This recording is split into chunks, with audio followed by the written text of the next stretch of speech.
So that's just a quick demonstration of how documents were changed. That's one example of so many to see how Joseph's own words were changed to prove something. So Recently, Michelle Stone, the host of the popular podcast 132 Problems with Joseph Smith's Polygamy, discussed one of her pieces of evidence suggesting that Joseph Smith was framed for practicing polygamy in Nauvoo, Illinois during the early 1840s.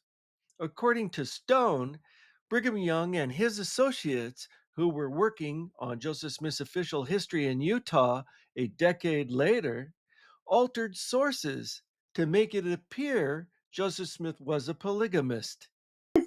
but this is what was recorded in Joseph Smith's journal that was kept by Willard Richards while Joseph was alive. And if you see right here, I'll kind of blow it up. But you can, it says just right here, it says, evening at home, walked up and down the street with scribe and gave instruction to try those who were preaching, teaching the doctrine of plurality of wives on this law. Joseph forbids it and the practice thereof. No man shall have but one wife. So pretty clear, right?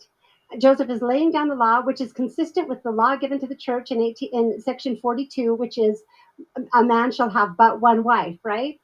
No, that's not right. Section 42:22, which Joseph Smith dictated in February 1831 and is known as the law, states, "Thou shalt love thy wife with all thy heart, and shalt cleave unto her and none else." This is a prohibition against adultery, not polygamy. Rather, the wording, "no man shall have but one wife," in the journal entry is close to the wording of section 101 in the 1835 Doctrine and Covenants, which was not a revelation but expressed church policy at the time with regard to marriage. Among other things, it denied the church practiced polygamy, despite rumors to the contrary, and then stated, "We declare that we believe that one man should have one wife, and one woman but one husband." However, Stone fails to consider the preceding words, "gave instruction to try those who were preaching, teaching the doctrine of plurality of wives on this law." What law?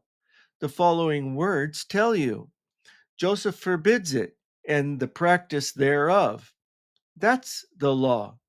But what does it mean? Joseph forbids it. Shouldn't it be God forbids it?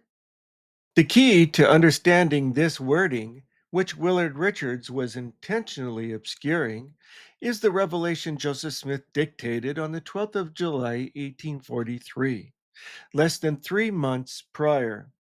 Speaking of the new and everlasting covenant of marriage, which included plural marriage, Doctrine and Covenants 132, verse 7 states, "I have appointed unto my servant Joseph to hold this power in the last days. And there is never but one on earth at a time on whom this power and the keys of this priesthood are conferred." This is how Joseph Smith could forbid both the preaching and practice of polygamy, or what was termed spiritual wifery. It was not to be preached or practiced without Joseph's permission. Otherwise, the policy of the church, as stated in the Doctrine and Covenants, was in force, and one could lose his membership. It is interesting to note that by this time, October 1843, Willard had already married two plural wives.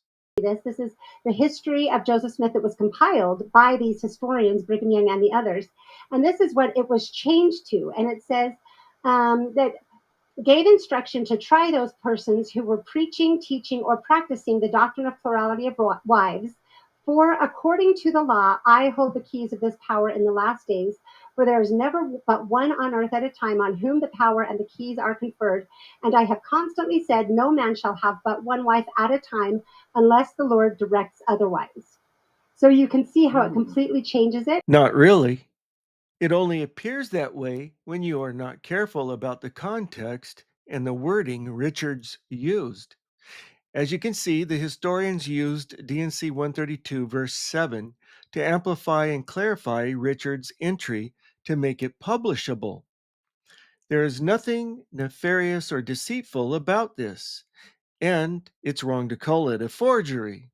This is the way they worked while Joseph Smith was alive, under his guidance and review. After Joseph Smith died, they continued under the same plan, only Joseph Smith's role was filled by Brigham Young and other apostles. This is not to say that the history isn't flawed like any institutional history, but to describe this passage as forged and changed from its original meaning is going too far. Consider this. Despite the assertion of the polygamy deniers, there is no indication in the official history that Joseph Smith ever took any plural wives, although its publication in the Deseret News didn't reach the Nauvoo period until 1854, 2 years after the official public disclosure about polygamy, and wasn't completed until 1857. So they had plenty of opportunities to use the official history to legitimize Brigham Young's leadership and the controversial practice of polygamy. Have. This is where they were compiling the history. So it's the draft they were using. And if you Okay. look closely, you can see what they did. And this is just, I think, so interesting. So you can see where it says the original evening at home and walked up and down the street with my scribe. Gave instruction to try those who were preaching, teaching, practicing the doctrine of plurality of wives. Then it skips a few lines and writes, on this law, can you see where I'm scrolling? And then skips a few more lines and originally says Joseph forbids it, and the practice thereof, no man shall have but one wife. So they put the original there, but they knew they had to alter it. So you can see where they came in and in a different pen wrote in the change, crossed part of it out, Hmm. and completely changed it. No, they didn't completely change it, at least not in the sense of its original meaning.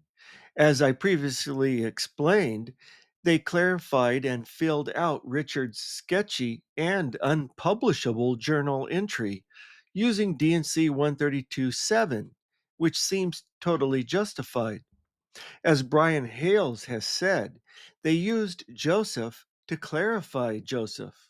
Of course, historians favor original sources over self serving official histories, but I don't think the church historians changed the meaning of the original entry.